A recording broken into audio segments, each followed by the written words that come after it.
हीरा मोती चांद सूरज, अरे ये क्या मांगता है मुराद।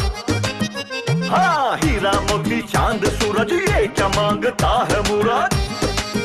पहले अपनी किस्मत को संवार, चुन ले तू नई सरकार, वोट करेगा बिहार हाजी। नमस्कार, आदाब, मैं हूं त्रिदीप रमन।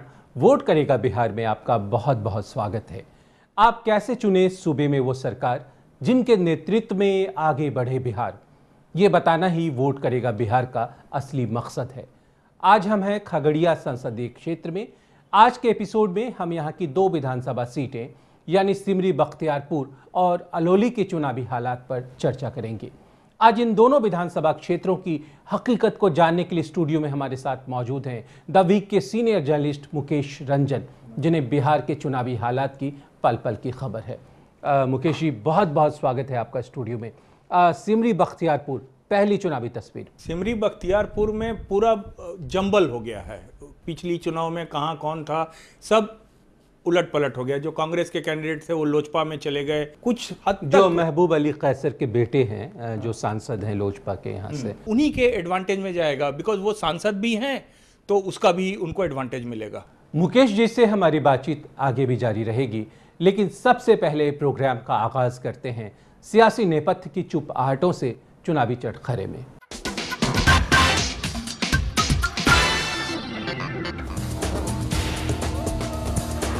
केंद्रीय गृह मंत्री राजनाथ सिंह सीआरपीएफ कमांडो की एक बैठक ले रहे थे, जिसका संदर्भ बिहार के आसन्न विधानसभा चुनाव से जुड़ा था। इस बैठक में यह भी तय हो रहा था कि जम्मू कश्मीर या छत्तीसगढ़, यहाँ से कितने सीआरपीएफ ट्रूप को बिहार चुनाव के लिए मुक्त करना है। फिर कमांडरों को संबोधित करते हुए राजनाथ सिंह ने एक बेहद पते की बात कही कि आप चुनावों में हमारे जवानों को निडरता से काम करने को कहिएगा, जिससे चुनाव एक भय मुक्त वातावरण में संपन्न हो सके, पर उन्हें अति उत्साह दिखाने की जरूरत नहीं है।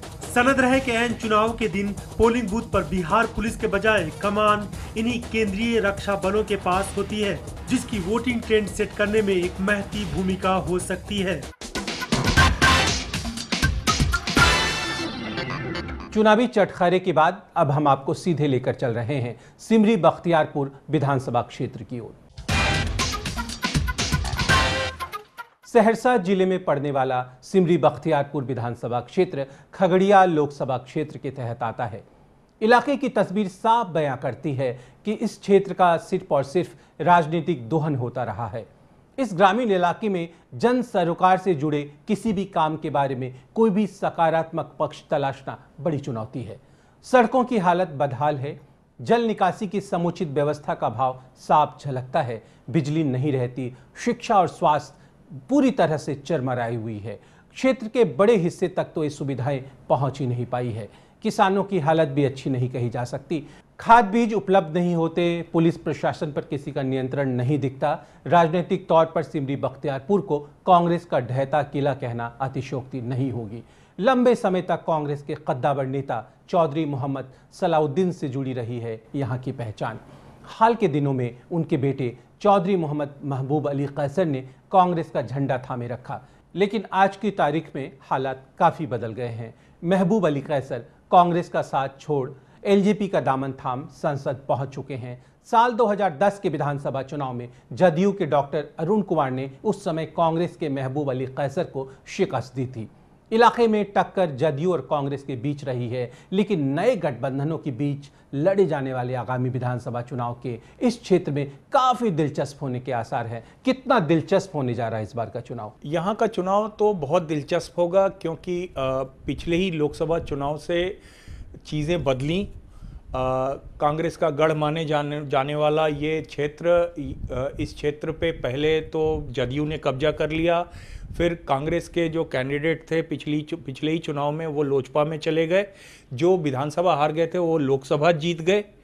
तो और अब इस बार विधानसभा में कैसर साहब के पुत्र को टिकट दिया है लोजपा के बैनर तले। तो अब ऐसा है कि ये चुनाव बहुत इंटरेस्टिंग होगा, क्योंकि जदयू का भी वर्चस्व रहा है। न सिर्फ जदयू का वर्चस्व रहा है, दिनेश चंद्र यादव बड़े महत्वपूर्ण चेहरा रहे हैं नीतीश कुमार के। बावजूद इसके विकास की जो हवा है यहाँ तक पहुँची क्यों नहीं? यहाँ थोड़ा ये भी है कि जो प्राकृतिक आपदाएं आती हैं, बाढ़ का बहुत बड़ा इशू रहा है यहाँ पे, तो कई चीज़ें पहुँचाने के बावजूद फिर मिट जाती हैं, वो उखड़ जाती हैं वहाँ से। विकास तब मुद्दा बनता है। अगर यहाँ के जातीय समीकरणों की बात करें तो क्या दिख रहा है आपको जातीय? देखिए, यहाँ डोमिनेंट तो दो ही हैं, उसमें माइनॉरिटी वोट डोमिनेट करता है। जिस तरह से कैसर साहब के परिवार ने यहाँ अपना दबदबा बनाया है, तो माइनॉरिटी वोट्स का तो है ही है। यादवों का भी ठीक ठाक दबदबा है। सिमरी बख्तियारपुर में मुकाबला कांटे का रहने वाला है। सिमरी बख्तियारपुर की चुनावी यात्रा आगे भी जारी रहेगी।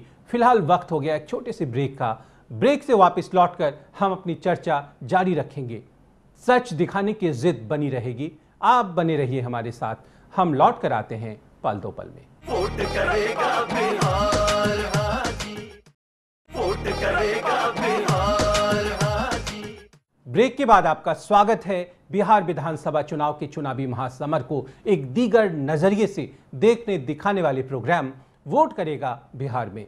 इससे पहले कि हम अपनी चर्चा को आगे बढ़ाएं, आइए एक नजर डालते हैं सिमरी बख्तियारपुर में 2010 में संपन्न हुए विधानसभा चुनाव की हालात पर। सिमरी बख्तियारपुर में कुल वोटरों की संख्या 2,44,826 थी, जिनमें 1,31,693 वोटरों ने अपने मत का प्रयोग किया। उस चुनाव में जेडीयू के डॉक्टर अरुण कुमार 57,980 वोट पाने में कामयाब रहे। कांग्रेस के चौधरी महबूब अली कैसर को 39,138 वोट हासिल हुए। लोजपा के किशोर यादव को 21,464 वोट मिले, तो बसपा के गणेशी राम को 1,714 वोटों से संतोष करना पड़ा। ये जो 2010 के जो आंकड़े हैं चुनाव के, क्या बताते हैं? देखिए, 2010 के आंकड़ों को यदि ध्यान में रखा जाए तो एक तरह से देखा जाए तो ये जदयू का सीट आज भी दिखता है। और 2014 में समीकरण बदला था। कैसर परिवार कांग्रेस को छोड़कर वो लोजपा के पास आ गई थी, तो इस बार भी लोजपा ने उनके बेटे को टिकट दे दिया है। तो चूंकि उनका उस परिवार का दबदबा रहा है और वो परिवार उस कॉन्स्टिट्यूएंसी को ड्राइव करता है अपने हिसाब से, तो और ये थर्ड जनरेशन पॉलिटिक्स में है, तो परिवार का रोल भारतीय राजनीति में बड़ा अंतरंग है। रामविलास पासवान ने, आप बता रहे थे, एक बड़ा दिलचस्प सा बयान दिया था परिवारवाद को लेकर। क्या कह रहे थे वो? रामविलास पासवान जी कह रहे थे कि परिवार को गौण करके भारतीय राजनीति हो ही नहीं सकती, और उसका उन्होंने एक सामाजिक विश्लेषण दिया था। क्योंकि हम परिवार और ग्रुप, परिवार को महत्व देते हैं, व्यक्ति को कम महत्व देते हैं। तो जो परिवार है वो परिवार कंट्रोल करता है पूरे राजनीतिक प्रोसेस को। जब प्रोसेस को वो डोमिनेट करता है और पार्टियां परिवार के नाम पे चलती हैं, तो परिवार क्या गलत है उसमें? और सिर्फ रामविलास पासवान को क्यों कहें, ऐसे 10 परिवार। नरेंद्र मोदी अपने पूरे चुनावी अभियान में 2014 में, मुझे याद है, उन्होंने लगातार कांग्रेस पर हमला किया, माँ बेटे की बात की, परिवारवाद की बात की। भाजपा नरेंद्र मोदी ने किया, या उसके पहले भी भाजपा ने डायनेस्टिक पॉलिटिक्स, और कांग्रेस को हिट करने के लिए वो डायनेस्टिक पॉलिटिक्स का शिगुफा लेकर रहते थे। नरेंद्र मोदी उसको और प्रखर मुखर होकर और इंडिविजुअलाइज कर दिए। आइए अब एक नजर डालते हैं साल 2014 के लोकसभा चुनाव परिणामों पर और जानते हैं कि इस विधानसभा क्षेत्र में किस पार्टी का कैसा प्रदर्शन रहा। सिमरी बख्तियारपुर विधानसभा सीट से लोजपा के चौधरी महबूब अली कैसर को 59,204 वोट, जेडीयू के दिनेश चंद्र यादव को 46,738 वोट, तो वहीं राजद की कृष्णा कुमारी को 35,225 वोट हासिल हुए। सीपीएम के जगदीश चंद्र वासु को मात्र 3,476 वोटों से ही संतोष करना पड़ा। तो अगर 2014 के लोकसभा आंकड़ों को देखा जाए, लोकसभा चुनाव के, तो क्या संकेत मिल रहे हैं उससे? समीकरण बहुत तेज और जल्दी जल्दी बदल रहे हैं। अभी इस बार उस चुनाव को देखा जाए तो फिर समीकरण बदल रहे हैं। तो बिहार के चुनाव में जो समीकरण का बदलना इतना तेज और इतना फास्ट है कि एकदम से कुछ कहना, कि प्रेडिक्ट कर देना कि यही होगा, ये मुश्किल है। और पर यहाँ इस बार का दंगल मुझे थोड़ा बाइपोलर सा दिख रहा है। जिस तरह से एक नई पीढ़ी को टिकट दिया गया है, महबूब अली कैसर के बेटे यूसुफ खान चुनावी मैदान में हैं, जिनको दिनेश चंद्र यादव से चुनौती मिल रही है, तो ये मुकाबला कितना दिलचस्प आपको लगता है होने वाला? देखिए, एक्सपीरियंस और युवा जोश, इन दोनों का मुकाबला है, इसमें कोई शक नहीं। दिनेश चंद्र यादव हैं, उनका अपना एक ट्रेडिशनल स्टाइल ऑफ कैंपेन होगा और रहता है, लेकिन ये नया लड़का है, ये लड़का मुझे लगता है कि ये थोड़ा एडवांटेज में रहेगा। लेकिन यहाँ की जनता की एक आम शिकायत है कि सांसद महोदय के उनको दर्शन नहीं होते। सांसद महोदय ने ब्लॉक स्तर पर अपने जनप्रतिनिधि बना दिए हैं और लोग उन्हीं से मिलकर चले जाते हैं, उनसे सिफारिशी पत्र लिखवा लेते हैं। हर उस कॉन्स्टिट्यूएंसी में जहां वोटर और उसके प्रतिनिधि के बीच में इकोनॉमिक, इंटेलेक्चुअल और सोशल गैप बड़ा होगा, उस कॉन्स्टिट्यूएंसी में, जैसे दिल्ली का कोई सांसद ये डेयर नहीं कर सकता है करने को, क्योंकि उसके प्रतिनिधि और उसके वोटर के बीच का गैप ना सोशल ज़्यादा है, ना इंटेलेक्चुअल ज़्यादा है, ना इकोनॉमिक ज़्यादा है। तो वो जो इकोनॉमिक, सोशल और इंटेलेक्चुअल गैप है, वो बहुत बड़ा कारण है इसका, और उसका बुरा लोग नहीं मानते हैं यदि उनका काम उनके प्रतिनिधि के द्वारा हो रहा हो। तो सिमरी बख्तियारपुर की आखिरी निर्णायक चुनावी तस्वीर क्या दिख रही है आपको? आखिरी निर्णायक तस्वीर यदि मैं कहूं तो ये अनुभव और युवा जोश के बीच की लड़ाई है। हमारे चुनाव विशेषज्ञ मुकेश रंजन की राय से वाकिफ होने के बाद अब बारी है सिमरी बख्तियारपुर के वोटरों की राय जानने की।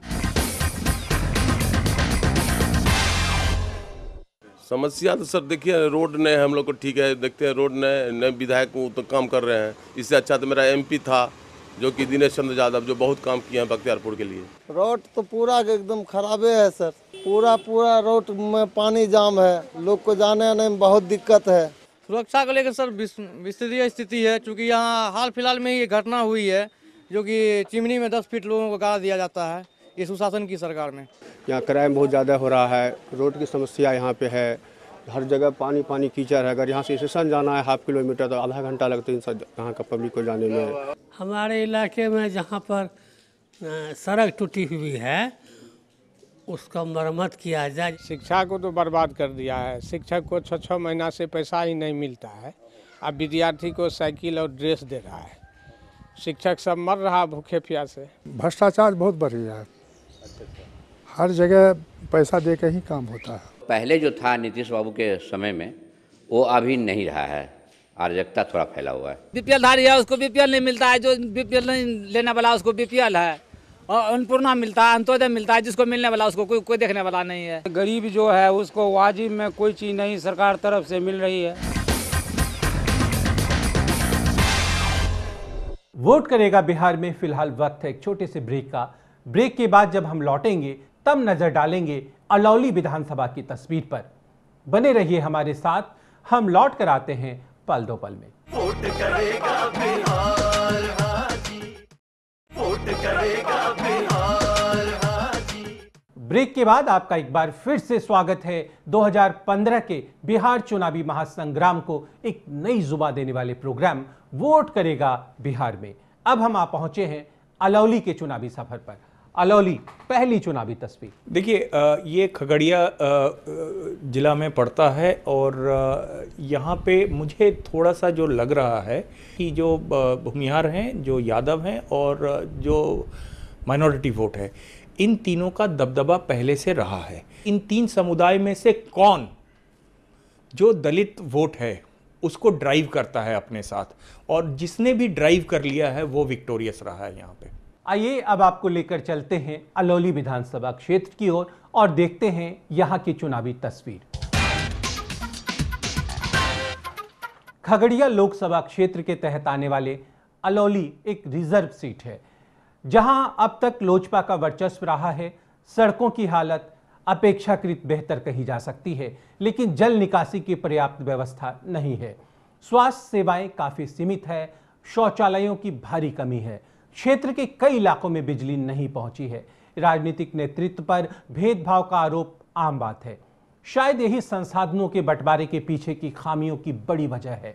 यहाँ का दलित समाज जमीन और मकान की कमी को बड़ी मुखरता से सामने रखता है। परिवार बड़े हो रहे हैं, जिसकी वजह से रहने की जगह छोटी पड़ रही है। नीतीश के कार्यकाल का आखिरी साल राजनीतिक उठापटक से भरा रहा है। इसका दुष्परिणाम इस विधानसभा क्षेत्र में भी देखने को खूब मिला है।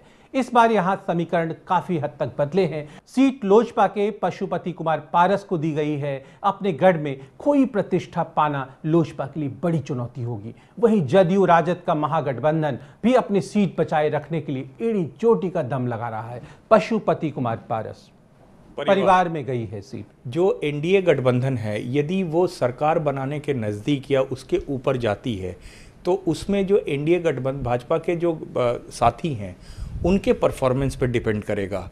वो भी एक बहुत बड़ा फैक्टर होगा उनको मेजॉरिटी तक ले जाने के लिए, क्योंकि चुनाव द्विकोणीय हो गया है। 2010 का चुनाव हार गए थे पशुपति पारस जी, तो अपनी विश्वसनीयता बनाए रखना भी एक बड़ी चुनौती है उनकी। देखिए 2010 का चुनाव हारना और 2015, तो 10 और 15 के बीच में जो हालात बदले हैं, जो समीकरण बदले हैं, जो गठबंधनें बदली हैं, उसमें एक मतलब उस समय के हार के कारण कुछ और थे, इस बार जीत के कारण कुछ और हो जाएंगे। आइए अब एक नजर डालते हैं 2010 में संपन्न हुए चुनाव में अलौली विधानसभा के चुनावी तस्वीर पर। तब अलौली में कुल वोटरों की संख्या 1,95,125 थी, जिनमें 1,08,367 वोटरों ने अपने मत का प्रयोग किया था।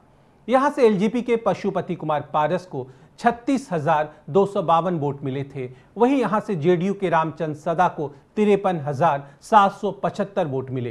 कांग्रेस के राजेश कुमार सदा को 3,594 वोटों से संतोष करना पड़ा, तो ही बसपा के दशरथ राम को 3,878 वोट मिले थे। इससे पहले कि हम अपनी चर्चा को और आगे बढ़ाएं, आइए एक नजर डालते हैं 2014 में संपन्न हुए लोकसभा चुनाव में अलौली विधानसभा सीट की तस्वीर पर। यहां से लोजपा के चौधरी महबूब अली कैसर को 34,736 वोट, जेडीयू के दिनेश चंद्र यादव को 41,264 वोट, तो ही राजद की कृष्णा कुमारी को 34,171 वोट, तो सीपीएम के जगदीश चंद्र वासु को मात्र 5,972 वोटों से संतोष करना पड़ा। आप बार बार कहते रहे कि जो लोकसभा चुनाव के जो नतीजे हैं वो कहीं ना कहीं प्रभावित कर सकते हैं इस बार के 2015 के विधानसभा चुनाव नतीजों को।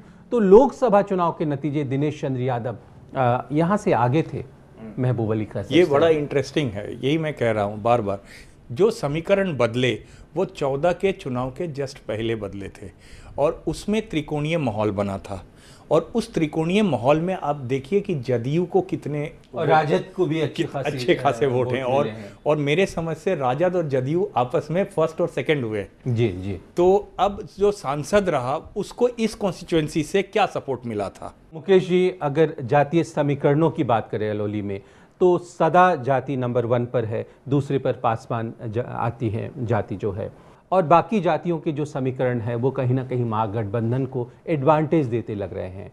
तो ऐसे में आपको यहाँ की आखिरी निर्णायक चुनावी तस्वीर क्या दिख रही है? यदि जात के हिसाब से वोट हो गया तब तो ख़त्म है, फिर पशुपति जी के लिए कुछ है नहीं। लेकिन आपको एक बात बता दूं कि मैं बार बार कह रहा हूं कि ये पर्सनालिटी के ऊपर डिपेंड करेगा।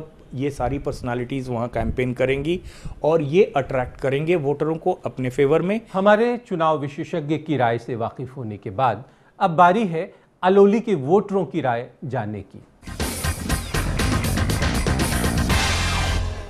ना तो शौचालय बना है अभी तक, ना तो हम लोग को बिजली का सही तरह से व्यवस्था मिला है। हमारा टोल में रोड पेरा नहीं बनले हैं आ घर द्वार ककरे छै ककरे नहीं बनल छै। विधायक तो यहाँ है ही नहीं कोई। वो रामचंद्र विधायक था, वो जब जीत के गया वहाँ से एको बेर ने घूर के देखने के लिए आया, क्या हुआ नहीं हुआ। समस्या है कि यहाँ शौचालय भी नहीं है। हमरा आर के यह भेले जे जितना रोड में जते दिक्कत है जेहो ईटा रहे वो उखाड़ के कच्ची भरल छै, जते दिक्कत लोग के गाड़ी घोड़ा लसक जाए छै, बुले में नाला नहीं बनले, लोग के अगना घर में पानी लगे छै, थाल कादो है छै, बाथरूम कहाँ छै। हम लोग ऐसा गरीब है कि हम लोग का खेत पठार नहीं एको कट्ठा किधरो है। हम लोग का कहा कि जमीन जाल देंगी से नहीं, हम लोग बसने के लिए कुछ नहीं दिया है। नहीं घर द्वार छे ककरो, सफा नहीं, भूमि आदमी छिए सब। नहीं रोड बना है, नहीं वो क्या कहता है, ना शौचालय है और नहीं नाला बना है। हमारे घर के पाछू में 50 घर को अंदर में एक लेटरिन है, उसमें कल नहीं आया है। रहने को व्यवस्था नहीं है, बाल बच्चा 6 बच्चा है, बहुत दिक्कत हो रहती है। नहीं कोई पूछता है, न कोई चीज़ देता है, न इंदिरा आवास हमको घर दिया है। सब शौचालय में जाता है, बच्चा उच्चा कीचड़ में जाता है, सभी गिरता है, बजरता है। विधायक कुछ भी नहीं कर रही है, कभी नहीं आया है, हम देखे हैं नहीं कभी कि कैसा विधायक है। को घर गिरी नहीं देता है, न खाली कूपन मिला है, न बच्चा के स्कूल में जो पैसा मिलता है। एमएलए जो है वो अपने मन से काम करते हैं, उनका जो अपना आदमी निजी आदमी है जो उनको वोट दिया है उसी काम करते हैं वो। आज के एपिसोड में बस इतना ही। हमारा ये प्रोग्राम पसंद आ रहा हो तो लिखें या मेल करें, SMS करें या फोन करें, हमें आपके सुझावों का बेसब्री से इंतजार रहेगा। आज के लिए बस इतना ही। कल फिर होती है मुलाकात इसी वक्त इसी चैनल पर, सच दिखाने की इसी जिद के साथ। वोट करेगा बिहार के एक नए एपिसोड में। तब तक के लिए मैं त्रिदीप रमण अपने साथी मुकेश रंजन और NTI मीडिया की पूरी टीम के साथ आपसे अनुमति चाहता हूं। नमस्कार। हीरा मोती चांद सूरज, अरे ये क्या मांगता है मुराद। हाँ हीरा मोती चांद सूरज, ये क्या मांगता है मुराद। पहले अपनी किस्मत को संवार, चुन ले